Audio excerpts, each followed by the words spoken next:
All right. We are rocking and rolling. If you guys are with me live, you can hear my voice, you can see my face. Do hit me with a comment and just let me know that the broadcast is functioning correctly here. We're coming to you live on LinkedIn for my very first time, and I've got a very exciting subject today. We're going to be talking about commercial real estate investing in 2021, specifically what makes now such a unique opportunity, a unique time in history.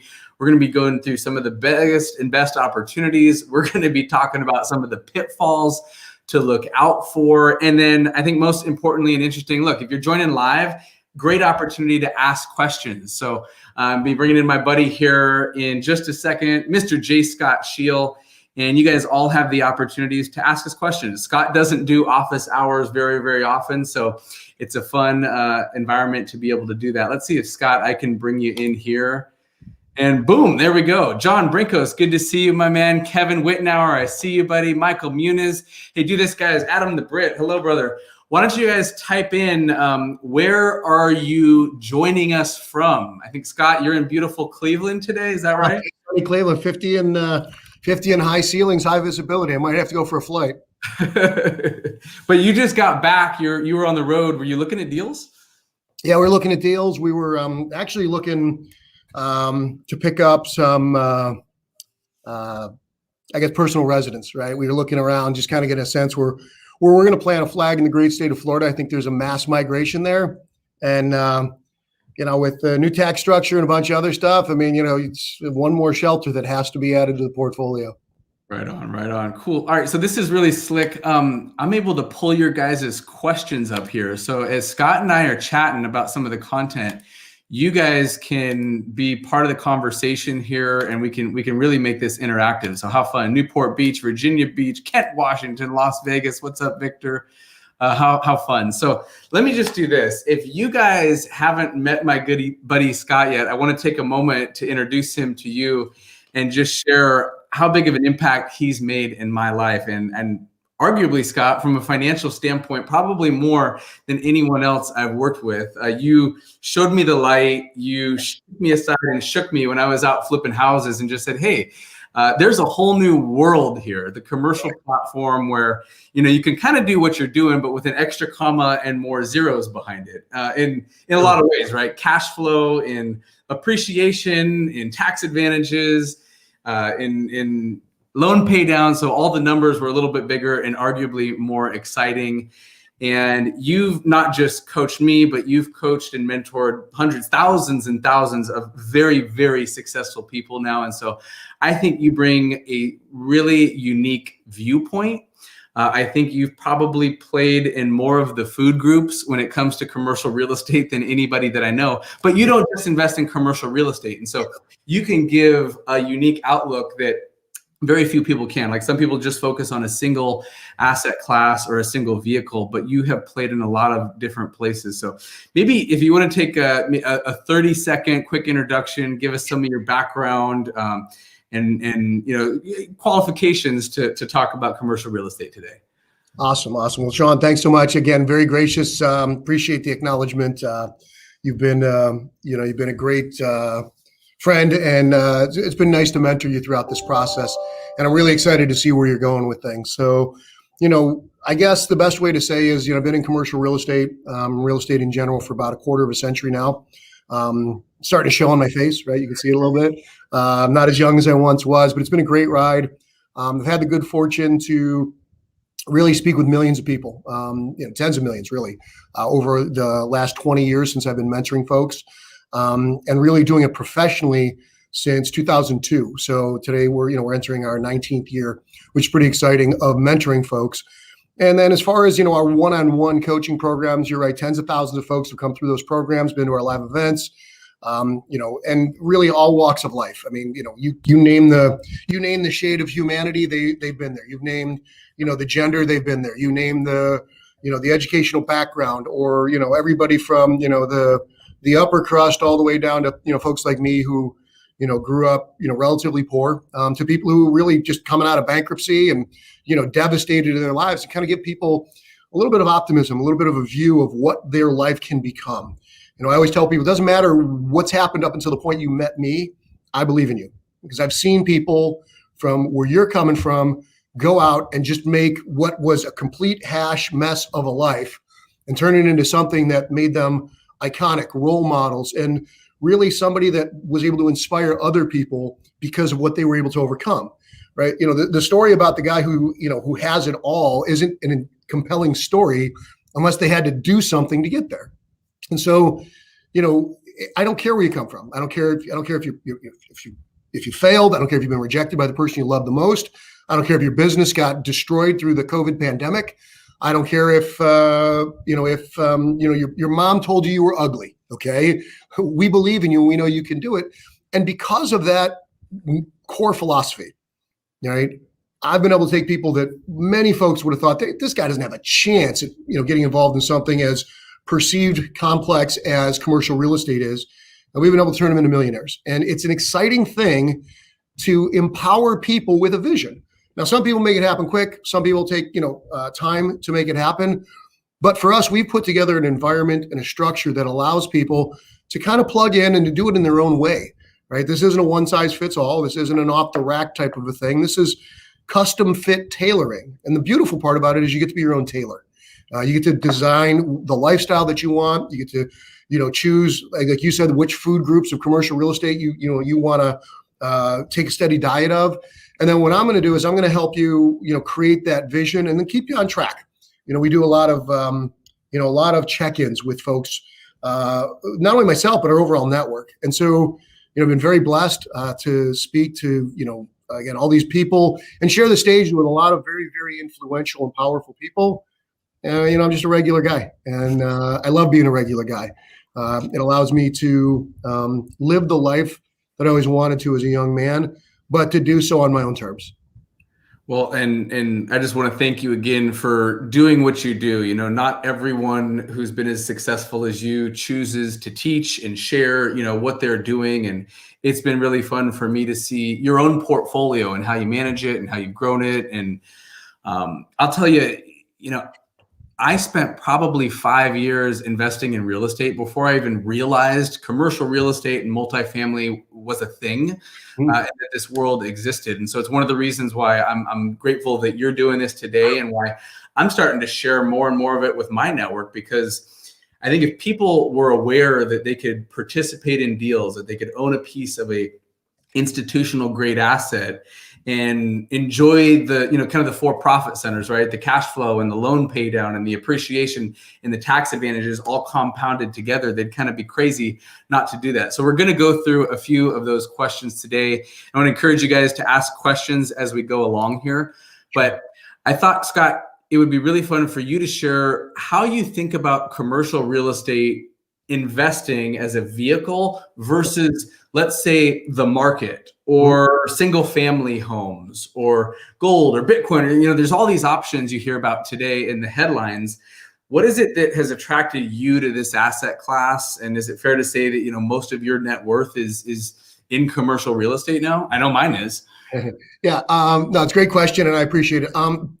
There's a number of different things. So when I say it's really all of my enterprises and myself. And, I'm not a publicly traded guy. We're private companies. We invest in many different categories of real estate. We're in office, we're in retail, we're in land development, we're in pad site development. We do, ground up build to suit.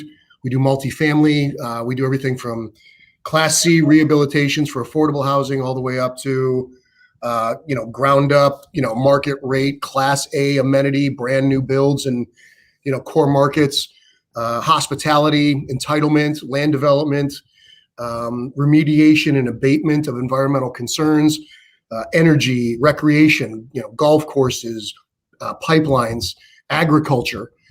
So, it's like you said, we do a lot of stuff, and there's others that we're involved in, storage, industrial, warehouse, logistics, mineral rights, right? All of those things have been things that have come across my desk over the years because of, really a broad focus and a willingness to understand what's going on, and why there can be value that's created. Now, when you take commercial real estate, you talk about all of those various opportunities, what I've always taught people and what I like to tell people who are interested and curious about is they're never all up or all down at the same time.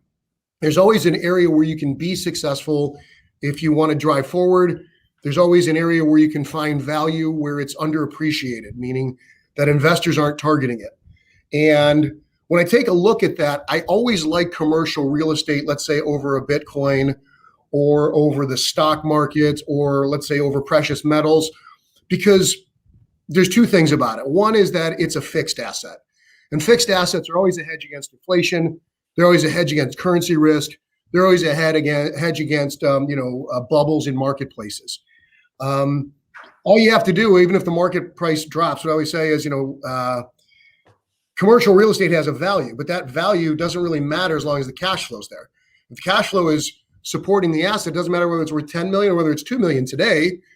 Just ride it out with your cash flow, and eventually it'll likely restore if the values are perceived to be down today, as far as outside investment. So I love that part. I also like the fact that, look, there's not a damn thing that I'm personally going to be able to do to make my gold worth 1 penny more or 1 penny less.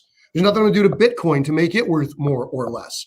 But I can get in and I can have a personal impact on how to, what we call, force appreciation in the asset. And so what I look for when I teach people and when we get people involved in this program and how they get involved in commercial real estate, all those benefits, the 4 attributes, the cash flow, the depreciation, the amortization of the debt, and certainly the tax shelter, among the pride of ownership and the ability to actually use the space, which is something a lot of people forget about, because a lot of the people that we work with are actual users of commercial real estate. When you talk about all of those things together, the real value is I look for those key indicators where I can inject my influence on an asset and cause the value to go up, whether it's through increased efficiency, driving down expenses, whether it's through capital improvement, making it look prettier, or whether it's through lease up or renegotiation and creating better net operating income, or whether it's just putting better financing and better sponsorship together. I mean, there's so many ways to be able to create value. And people get locked into this model that, look, you got to buy it cheap and you got to get it at the right price. And then, you got to fix it up and then you'll create value. I mean, that's just one way. I mean, guys, there's thousands of ways of being successful. It isn't just buy low and sell high. You don't need us for that. But if you want to do it the right way, when you start to realize that there are all of these different triggers that you can pull that create incredible value, because it's on this massive scale, right? Because of capitalization rates and the fact that people buy cash flows, right? You take that cash flow and by impacting it, you do some really important things. So it's one of the reasons why I really like it. And then we always siphon off cash flow, right? We'll take cash flow off and we'll invest in various things. We'll invest in energy. We'll invest in, gold. We'll invest in, certainly the stock market. But in general, yes, the majority of my wealth is held in my own companies and also in our commercial real estate holdings. So I encourage people, if you don't have that, you're going to be paying an awful lot of taxes under the new administration that you don't have to pay, right? And I have to tell you, when people bitch about, former president not paying his fair share of taxes, well, that's because the rules of the game were set up so that you don't have to if you own commercial real estate. And I dare say that you need to minimize your taxes legally. And in many cases, you can zero those out, which means, for those who are out there who are earning a good paycheck, W-2, and, maybe they're getting big commissions or bonuses and they don't have these shelters, it's important to get in even on a fractionalized basis to work with folks, because what it allows you to do is, to get your foot in the game, get some depreciation working, and then put yourself in a position where even if you're a professional, let's say you're a doctor and you've got disposable income to be able to invest, but you don't necessarily, have the designation as a commercial real estate professional to offset ordinary income with your gains or with your losses, paper losses. You can always do that with a spouse, or you can do it to offset your passive gains in other areas of your portfolio, allowing you again to keep it and multiply your investment capability moving forward. We personally thank you for that wisdom. I know it made a big difference for us and for our investors as well. So there was a lot to unpack in there. If you guys have any follow-up questions for Scott about what he did or want to unpack that further, just go ahead and type that into the comments here. Just a couple things that really stood out to me, Scott. was thinking about certainty. I was thinking about predictability, the ability to have more control. You talked about, like, compared to residential, even, like, the house is typically worth what the neighbor's house is worth, right? If it's representative, like, where we have control over the income stream and the expenses, and the values of commercial are tied so tightly to the income of the building, which, it almost feels like insider trading in a way, right? We know that we're buying a property at a deep discount. If we fix these things, that we can force the appreciation. Like, if you knew Apple stock was going to double in value over the next 12 months, it kind of feels like a no-brainer. But maybe I'm a little bit biased. No, you're 100% right. And I think the concept of, we're not tethered to the market. One of the big differentiators I think we're going to talk about a little later is, comps matter, but they you could have two exactly identical buildings built by the same builder, same materials, same structure, same size, same vintage. One's 100% occupied, one's 100% vacant. The one that's occupied is worth 4 to 10 times as much as the vacant building. So if you can step in and fill it with a quality user, you can recapture all of that value. And that's what so many people kind of miss when they think about this. They think of it as this, this big immovable, kind of complex structure. And certainly it can be, but there's a lot of ways to offload the complexity to professionals who will serve you, who work for a fee, a small fee, relatively comparatively. And then, our ability to, again, make that direct impact on something, like you say, quote unquote insider trading. But I really like to think of it more as, manifesting our future, right? Knowing which steps we need to take. So predictably, when we're choosing a deal up front, we're always modeling what we're going to do to it. And then we plug in the numbers. And if we succeed at 100% level, then this is our financial outcome. And if we only achieve half of that, is that still okay? And in many instances, before someone will pull the trigger, we'll have them say, well, 100% execution gets you this. If you can be successful at about 40% execution, then that's a green light on a deal. If you're not happy at 40 to 50% execution success, then let's talk about the amount of resources you're dedicating to that investment, because it may be out of balance for where you are in your career today, right? So, but one of the things I think so many people forget, and this is one last thing that we'll talk about here, when you're out prospecting and looking for transactions, as I've taught most people, and this is something maybe you can really identify with, maybe even share your story. If you're looking at everything, and you're trying to make something happen, it becomes challenging, right? To really get in and to do something and to pull the trigger. But, at the conclusion of what it is that you're going to, execute on, the way to mitigate the risk is to make sure that you're certain about the intrinsic value of the asset that you're buying. But B, you've got to get focused on what the outcome is that you want. And so we've got to predictably know where we're going to end up before we start. And again, so many people are thinking with their own wallet, and it's not necessary for you to bring the capital to the table. In fact, on the deals you do now, the way that you've kind of learned and evolved and added your own secret sauce to it, a proportionate amount of that investment is yours just to show good faith to your investors. But you could probably oversubscribe almost every deal you do. Yeah, I mean, absolutely. I think right now there's so many people out there with capital. The scarcity is probably more around the deals, right? And going out and sourcing good deals, which we are going to get to in a moment here. But yeah, to your question or point earlier, yeah, in the beginning of my journey, I think I was doing all the things, right? There's so many shiny objects when it comes to real estate investing. I think I did wholesaling and rentals and flips and, turnkey out of state rentals. And for commercial, I was looking at apartments and shopping centers and, half a dozen different markets. And when I really got focused on what it is that I wanted, that helped us to get some momentum and really see exponential results. And I think, both of us would advise a lot of folks to think about that and get, very targeted as they're looking, for their next acquisition or even their first acquisition. You brought up a couple of really good points that I think are important for everyone to be aware of. Someone doesn't have to be a millionaire to invest in commercial real estate, right? They can be a piece of a deal and have their proportional share of all the benefits of owning this asset class. And they can invest alongside someone like you or someone like me who's going out and finding great deals and adding value and, juicing those returns. So That's probably one of the things that I would look back and coach my younger self is, rather than trying to figure this out on your own for a few years, fumbling around, find a coach, right, sooner, and invest alongside someone in an apartment building deal or a shopping center or a mobile home park or whatever it is that you're hot on for whatever reason you are. So good point. It gives people the opportunity to earn while they learn, to get firsthand experience, mitigating the risk. They're not signing on debt. And it's not that we try and get people to co-opt a position in our transactions. In fact, it's pretty tough to invest with me. I don't solicit that. Only if you're really, really close.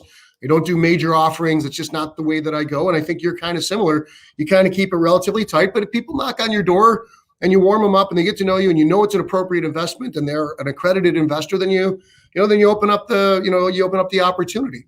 But I think the relevant point of what you're saying here is that, getting your foot in the game and starting to put those things together gives you another asset class versus all the traditional investments that you're being told that you literally have almost no control over.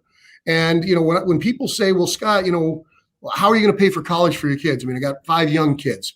I buy them a building, right? I let that building just amortize and just pays off its debt and the cash flow comes in. And, I've yet to been able to or failed to be able to provide for a future need by making that investment today, because the time value of that money and just the sheer inertia of amortization of debt and our ability to improve that asset. And once we take it from the deferred maintenance condition that I typically find stuff in, because I buy a lot of ugly stuff.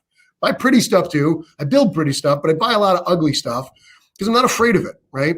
And we know how to fix it. Once you make that initial investment to structurally, shore up the integrity of the major components, I focus not almost solely, but far more importantly on location, which is one of the reasons why so many people are down on retail. But I love it because retail is the most locationally based real estate in America. I mean, obviously, beachfront is locationally based, and that can be of any category. But who wants a beachfront warehouse? That's not helping you. Right.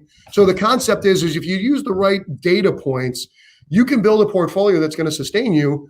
And, if you buy it right, I mean, you're literally picking up fixed assets for pennies on the dollar, even if you're doing it on a fractionalized basis, which I think makes all the sense in the world. So you can't have the other components of a marketplace that you're investing in and ignore this fixed asset class. If your only fixed asset is your house, I mean, forget it. Terrible. Okay. Good segue into our next question, but I actually want to remind everybody who's tuning in live that you guys can smash that like button or give us a clap if Scott's dropping a gem that you appreciate. And again, if you want to dig deeper into anything that we're covering, go ahead and just write that into the comments and we can do that. That's the beauty of going live. Scott, so the next thing that I thought was really interesting, and I think you touched on it briefly here, but it's a unique time in history. Last year was absolutely bananas, but with what we do is that creating some opportunities. If someone's been sitting on the sidelines for a long time, or maybe it's felt a little too frothy, what's the opportunity now that lies ahead? Like you talked about, I think a little earlier in the call, there's over $200 billion in recognized proceeds on the sidelines right now, just waiting to come in, right? Because at the end of the marketplace, during an election year, during COVID, not a lot of folks are out there, making speculative investments. But what's happened over the last, call it really 12, 13 months since the pandemic, kind of unmasked itself and made itself aware. And then we dealt with the government response, the governmental response, whether you feel it was appropriate, whether it was properly measured, or whether you feel it was draconian and it was overreaching. Whatever those things are, they've had massive impacts across every category. And then when you compound that with the fact that you're dealing with mature markets that had experienced almost an 11-year run-up in valuations, and then you layer in the thought process that there is now a COVID pandemic that's forced businesses to not be open. There were a lot of folks who were hoping to hang on, not knowing when the end was going to come, and we still don't in many instances know if there is truly an end in sight. I know there's vaccinations now. I know that there are stimulus programs and other things that are out there, but there's a lot of businesses that are going to go away. Folks are just nervous. They want to see the rollout of the new administration's policies. They want to see what the new tax planning looks like. None of that is good for people who bought at the height of the market at the end of the last segment, right? Just prior to the election. And you're going to see destabilization. There's literally no doubt about it. CMBS debt is in real trouble. This was the gold standard for many folks. But what makes CMBS debt unique is that it's non-recourse, meaning that if you can't pay for it, the only thing that really happens is you lose your equity and they take the asset back. They don't take your personal assets. Now, a lot of people don't focus on that, but for the mature developer, the guys who took that best stuff in those markets, the newly developed stuff, whether it's apartments or mobile home parks or industrial buildings or storage facilities or even retail or new high-rise office buildings or condos, they got in almost certainly if they stabilized the asset with non-recourse debt. But there's very, very thin margins of performance there. And so if those metrics get missed, those things get taken back. And I got to tell you, the CMBS secondary market, they're ready to take their lumps. They're ready to take their lumps because it ain't their lumps. They sold that into the secondary or tertiary market already. That thing's been fractionalized and the investment goes away and everybody expects it. It's all coming. So I bought CMBS assets that were 30, 40, $50 million for $2, $3, $4 million bucks. I mean, within 2 years of the new debt being underwritten. And the reason why those things are possible is because everybody's expecting a loss. If somebody's expecting a loss, well, God bless them. Let's just give it to them. And that's the thought process that comes. Because the losses as they come and the opportunities as they come are to break into core Class A top tier marketplaces that really we've all been insulated from entering for almost all time, right? You don't get on the island of Manhattan. You don't get into the core markets in Washington, D.C., but these things are getting ready to default. I mean, now we're talking big defaults. And when you talk about, some of the unsettling things that occurred over the last year with riots and, urban core destabilization. I mean, look, cities are going to come back. People are social creatures. So cities are going to come back as soon as the sports arena's open and the concerts are there. And then the new restaurateur comes in. Yeah, you got to understand, a lot of folks are looking at this as an opportunity to shed toxic debt. Right? A lot of people say, oh my God, I don't want to lose the one precious thing that I have. What I keep trying to remind people is that whatever you're holding on to right now, whatever you're fearful of losing, the opportunity on the other side of this pandemic is going to be unprecedented in your lifetime. You're never going to see anything quite like this. I've been doing this for a long time. I've been studying economics going back 150 years. Really never been anything quite like this, especially with our ability to outreach like we're doing on this platform. So you kind of jumped up to my next question here, which was the biggest opportunities, for this year or even beyond. Do you want to dig into maybe some of your favorite asset classes? I know you mentioned CMBS specifically. I feel like apartments have gotten so frothy, and I see syndicators out there buying deals at 4 cap, counting on some cap rate compression at razor thin margins, playing with other people's money. But then you hear about, hotels, going under right and left. And so, as you're sitting from your personal vantage point, what looks most appetizing? So it's a trick question, and I appreciate it. The reality is that there are always, in every category, there are ways to be successful if you find the right transaction with the right elements. But one of the things that I'm really optimistic about is our opportunity to find core quality, literally, top tier, well-located hospitality. I think there's going to be an incredible look. Anytime somebody really gets crushed in the marketplace, and there's a lot of hospitality that's been devastated.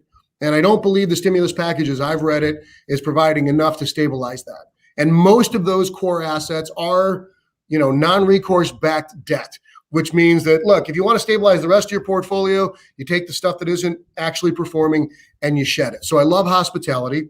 I'm a huge fan of retail, as we talked about, because of its locational properties. But I also do believe in the multifamily category. And a lot of people are like, wait a second, whoa. This is already so hot. It's so overheated. There's so many things going on. But I'm talking about the developers who didn't fully absorb.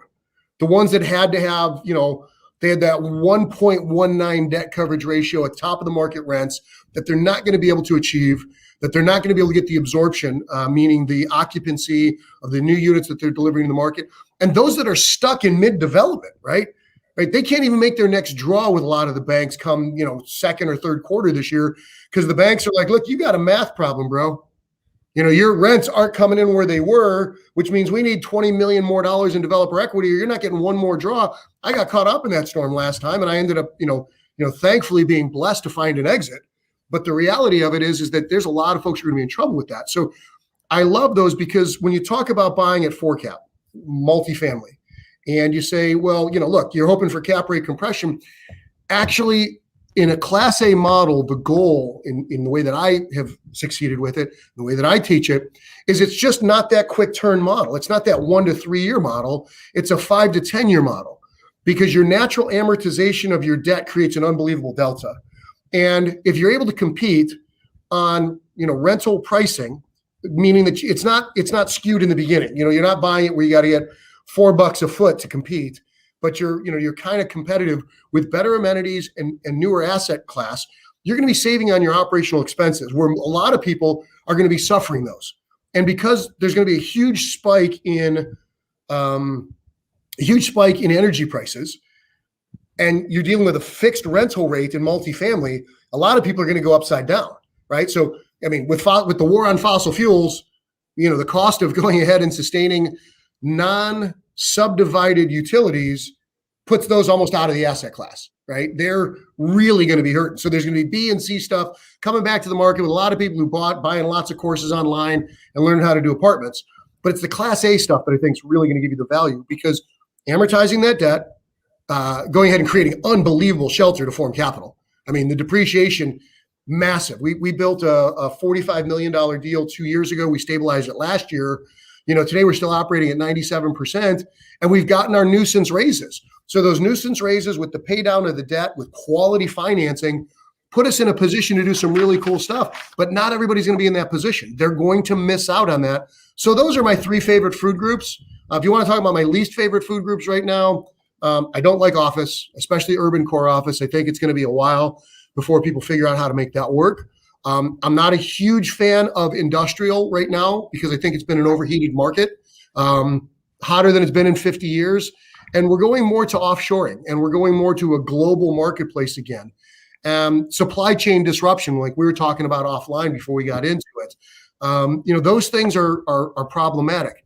If you're talking about quality new industrial assets that are fitting into a logistical supply chain model, that I love. But if you're talking about, old school, built in the 70s, 80s, even 90s, low ceilings, kind of poorly located, inefficient utility, that's going to be a problem. I see a couple of comments and questions coming in here. A few folks joining us live talking about Orlando, which is a good point to bring up. So you and I are going to be getting together in just a couple of weeks here to do our quarterly mastermind group, which we've done for, me over 6 years now with you. But you're also going to be teaching some of this that you're covering now in much greater depth, right? We're barely scraping the surface of a couple categories here in a half hour, but you're going to be spending three days solid going through this. Do you want to just spend 30 seconds, kind of your itinerary that you plan to touch on in Orlando? Yeah, no, thanks for that. And look, this is never meant to be salesy. That's not it. But for those of you who are interested in kind of plugging into our network and kind of seeing what we're really about and checking out the authenticity of guys like Sean and many of his contemporaries, and folks that I've been blessed to be able to nurture, consult with, coach, and mentor, the itinerary for 2021, and this is our first event. We had a little COVID impact in January. We had to punt on a deal in an event we were doing in Dallas just because of some COVID exposure. So this is our first time unpacking it, is really talking about how to market to find the deals we're talking about, right? How are you going to be the guy who's in line on the deal that's defaulting, rather than it going back to a special servicer who's going to unload it through a platform? How do you get in line to take over that CMBS deal? How do you find the developer who needs that fresh equity?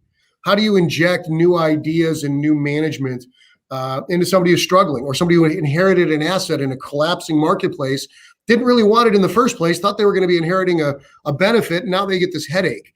So we're going to show you how to market. We're going to also talk to you about what things to be prepared for, so that you don't get ensnared and make someone else's real nightmare your problem. Then we're going to talk about, the opportunities that exist today in the financing market, how to form capital, how to put together your offerings, how to make sure that your raises are done compliantly, how they're done with all of the considerations, not just what it's going to take to acquire it, what it's going to take to, to fix it and stabilize it and to hold it.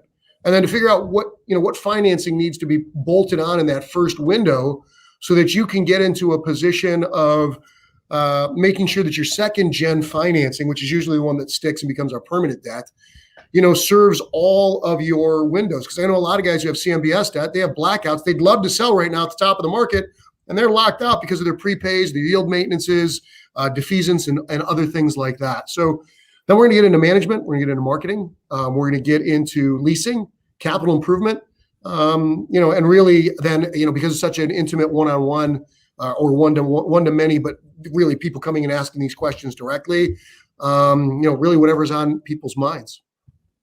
So we have a good question here. Actually, see if we can pull it up from Mitchell Muniz, and it's what we were thinking about for our Clubhouse call coming up next. Some great ways to generate deal flow. Do you want to very briefly go through some of those top 5 ways that you find deals personally, but also that you're seeing your most successful students and alumni consistently buy fixer-upper commercial, multi-million commercial deals at a deep discount? What are some guidance or suggestions that we could give to Mitchell here? Yeah, so great question, Mitchell. Good to hear from you. Thanks so much. Sean, it's really kind of one of those all of the above approaches, right? You got that little, the new restaurant COVID menu where, you check off what you want instead of interacting. The reality for me is you build pipelines. And in building pipelines, it gets you deal flow. And you're going to be surprised, in one of your pipelines, you're going to harvest 1 in 100 opportunities that even catch your attention or fit into your model. The second thing is you're going to go ahead and you're going to find other relationships that are going to bring things where people are going to get paid for bringing you a deal that you transact at. So there's the economic model where people get paid for bringing you things. There's the organic model where you build a pipeline and stuff starts to flow your way. And then there's your outreach. There's your own personal outreach. And these things take on so many different forms, whether it's online, social platforms, whether it's direct mail, whether it's, billboards or advertising or, key AdWords, things of that nature. So the one that I find that yields typically the very best, call it, let's say, get in light opportunities to create value. For me, they're the distressed assets. And distressed assets historically have been a pretty meaningful component of the overall marketplace.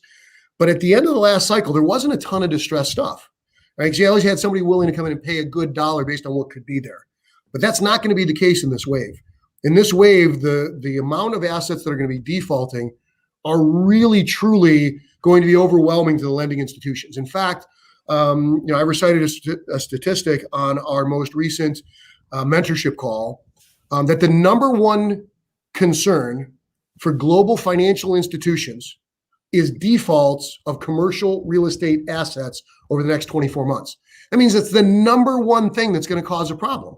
And they simply are completely unprepared for it. And there's a couple platforms out there, 10X. There's RCM1, Real Capital Markets One. There's their individual brokers that are going to be taking back stalled stuff.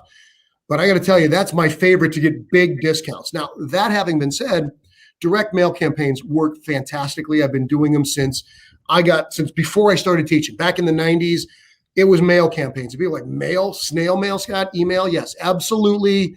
Because so few people are doing it. And it still has that personal approach that connects you as the interested buyer with a distressed seller where you can start to get an understanding where they're going to share what's going on with you. It's not going to be insulated from a broker who's trying to, maximize value and maximize commissions, but you're talking with somebody about really solving their problem. And when you get somebody who has a true problem and you provide empathy and a potential path forward as a solution, you're not preying on the weak. What you are is you're actually an angel saving them from a problem that they've got. So I typically find that direct outreach, whatever method you decide you want to use, is the one that is most reliable. But the key here, okay, and I won't get long-winded on it because I know we're short on time. The key here is understanding what you're looking for.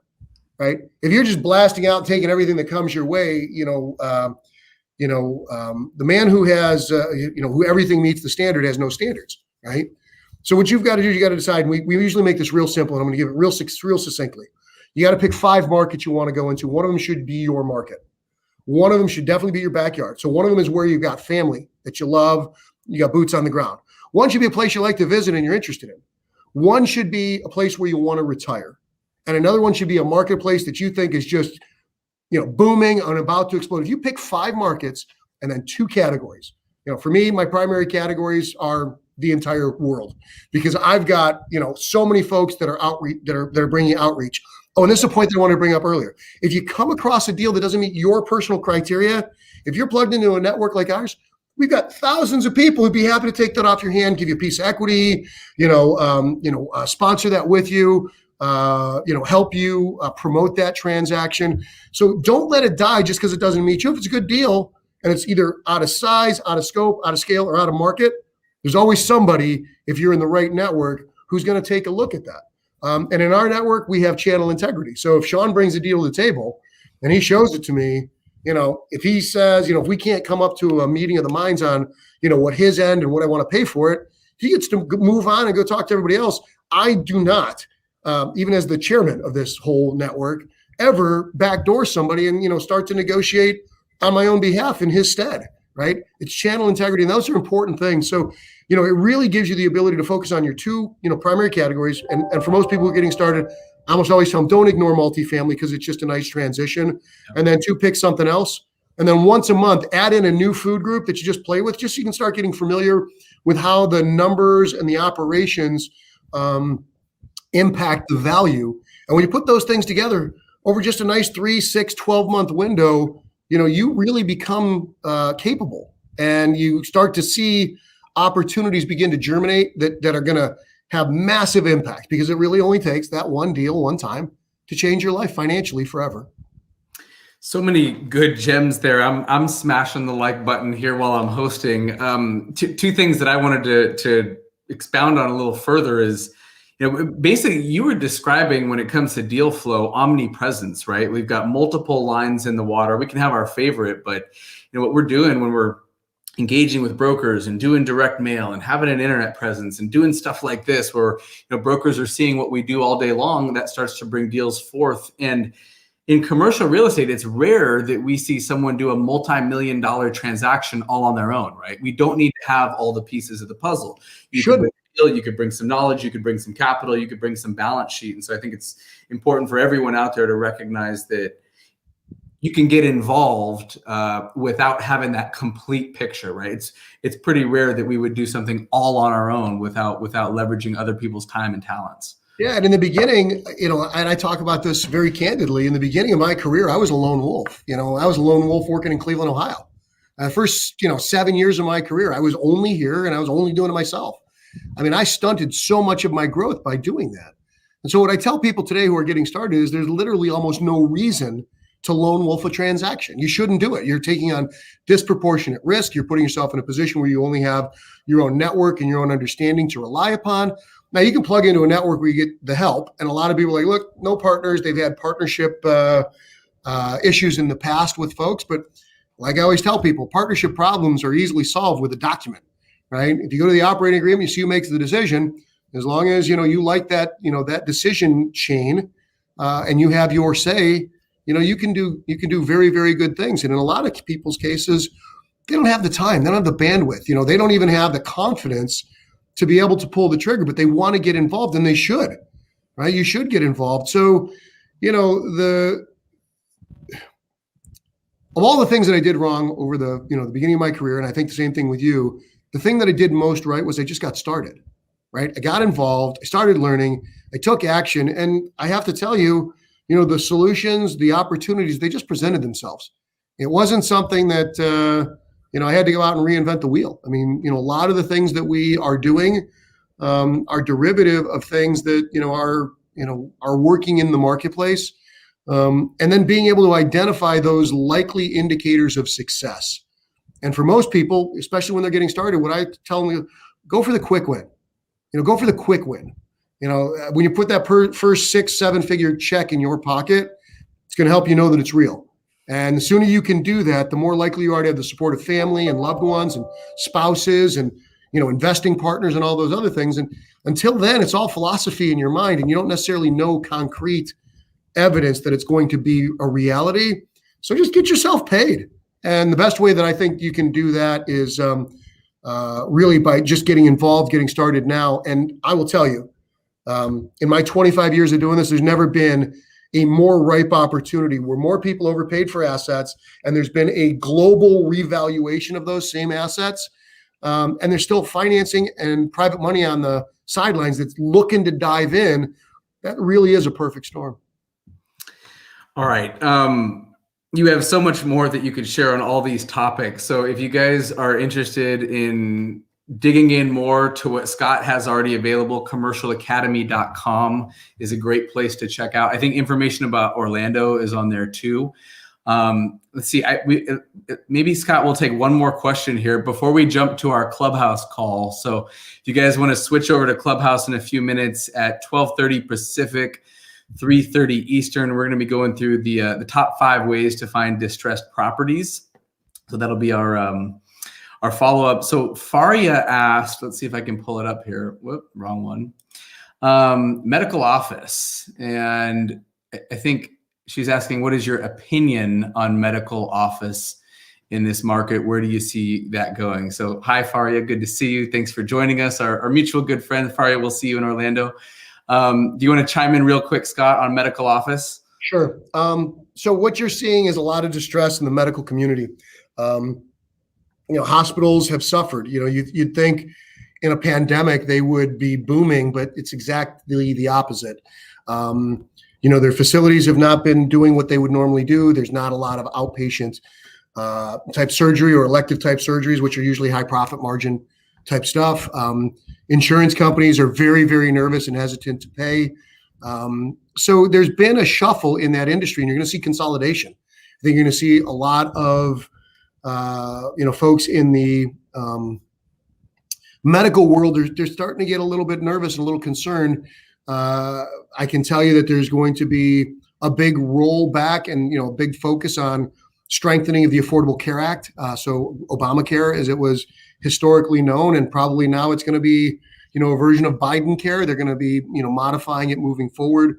But they're committed to socialized medicine. They really are, because they believe that it's the best way to fulfill that requirement for a lot of folks. So with the pandemic, social distancing, and the other things that have gone on, your medical office has to be well located. If it's not well located in proximity to other facilities where you're going to be feeding off of the primary hospital facilities traffic, then what you're dealing with is kind of sole proprietor affiliated docs and bringing them in to run their practices out of a medical office building, which is a little different. It's not that it can't be done, but you want to have a solid tenant base to build upon if that's what you're doing. The other thing that I'll tell you is that medical office tends to obsolesce more quickly than almost any other category. And you're talking about rapid developments let's just talk about today, in the fallout of the pandemic. Your old HVAC systems, you can forget it. Those things are no longer meeting the standard of new facilities. And, you're talking about making sure that you've got, electrostatic filtration, and you've got the ability to clean the air that's being pushed through. You don't want cross-contamination. And when it comes to, the cost of build out for medical offices, if you've never built them, and I've built them on a number of occasions, a ground fault outlet, regular GFI outlet, $8-10, maybe 30, 40, 50 bucks installed with the electrician pulling the Romex to a new location. You're going to spend $90 just on a GFI outlet that's medical grade, right? That's a 10 times cost structure just for the piece, let alone the work to get it done and make sure it's wired back into the panel box so, that it's tied into the generator in case something goes down. I mean, there is a lot to it. Done right, it can be a very good, stable category. I think medical office has it, but if you're dealing with antiquated, old, poorly located, you're going to find that the cost of, constantly leasing maybe outweighs some of the benefits. Awesome. Let's see. We've got more questions coming in. Why don't we do this, guys? If you got any value out of this session with Scott, just let us know in the comments. give us a thumbs up or thank you. In fact, if you guys would like us to do more like this, let us know that too. I think some of these other questions might be great for a subsequent, call that we could do, Scott. Hey, Sean, I'm not sure that everybody knows how I'm looking at my dashboard. Yeah. If let's say you were saying something and I wanted to, give you a round of applause, how would I even do that? So believe it or not, we're live on LinkedIn, Facebook, and YouTube right now. So each platform kind of has its respective way to give a hand clap. I think if you're on your phone, you can push and hold or hit that like button or that thumbs up, but you can always type it in, right? And then I think, there's going to be some good questions and ideas here, and we can do subsequent topics. So whatever it is that's top of mind for you guys right now, if you want to have, more time to do office hours with the professor here, let us know. And we can do this. Scott and I are talking about doing this on a more consistent basis beyond, what we're doing in person. But we gotta jump here to the next call. So let's go ahead and wrap up today. Scott, again, want to thank you for your time. Thank you everyone who tuned in.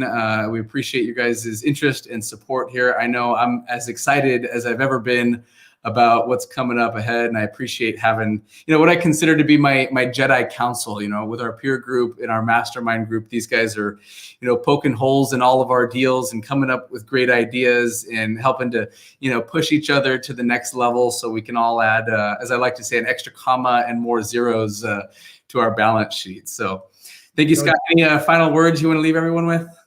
Yeah, look, this has been exciting. I mean, Sean and I have talked about it. This is kind of fun. We like the format, the ease of operation. So if this is something that you guys have enjoyed, certainly we'd love to, get your feedback and your comments so we can, continue to come up with new topics. We can, do this. This is something, we've aspired to do for a long time, but, just because of the production and the time and the dedication, just to bring it together and assembling an audience, it's something we've kind of resisted, but with everything that's going on and, our ability to do video chat and folks to kind of jump in, really excited about where this is going to go, especially from the perspective of our outreach. But if you've been there, that there is no substitute for being in the room and rubbing elbows with, like you said, that Jedi Council.